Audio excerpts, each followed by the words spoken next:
Hello students, welcome back to our YouTube channel Sarika Teacher.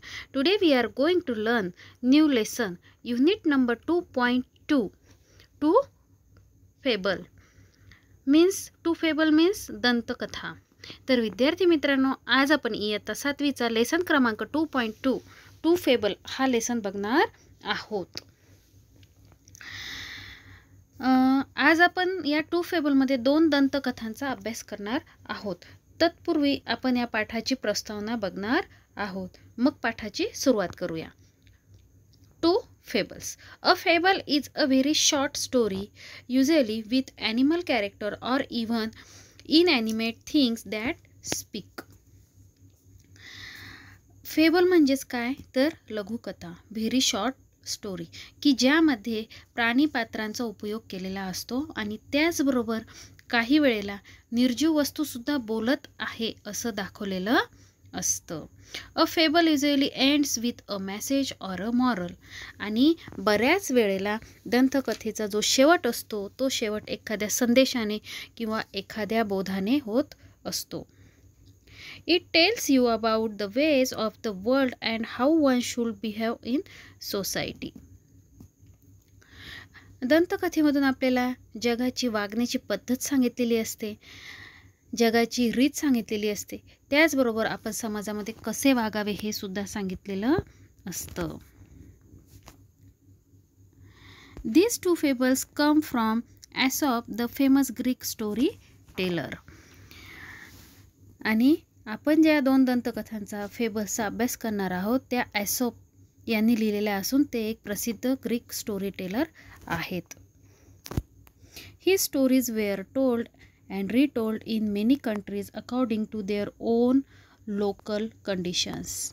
आणि त्यांच्या बऱ्याच गोष्टी या वेगवेगळ्या देशामध्ये तिथे असलेल्या स्थानिक परिस्थितीनुसार, वेगवेगळ्या देशामध्ये त्यांच्या तिथलच्या परिस्थितीनुसार आणि अत्यंत आवडीने त्या तिथे ऐकल्या जातात.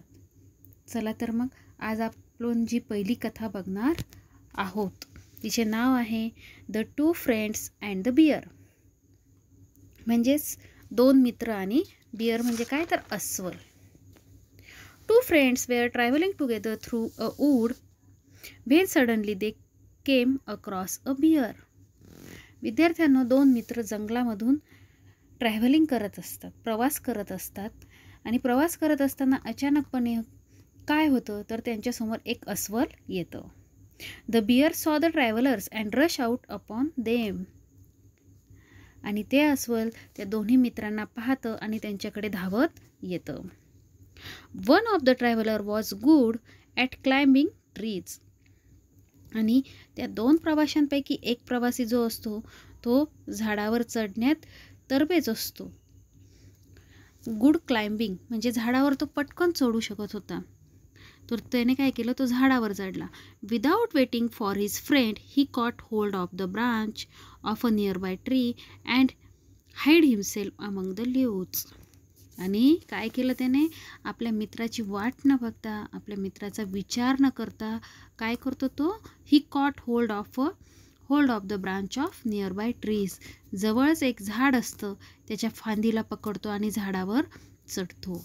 And hide himself among the leaves. आणि स्वतःला त्या झाडांच्या पानांमध्ये लपवतो. The other did not know what to do. आणि दुसरा मित्र मात्र गोंधळून जातो. त्याला लक्षात येत नाही की त्याने काय करायला हवं.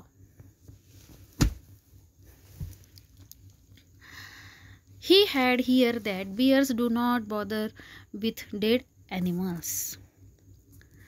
आणि त्याने फक्त ऐकलेलं असतं की अस्वल जो असतो तो मृत प्राण्याला त्रास देत नाही, त्यांना कोणत्याही प्रकारची इजा करत नाही.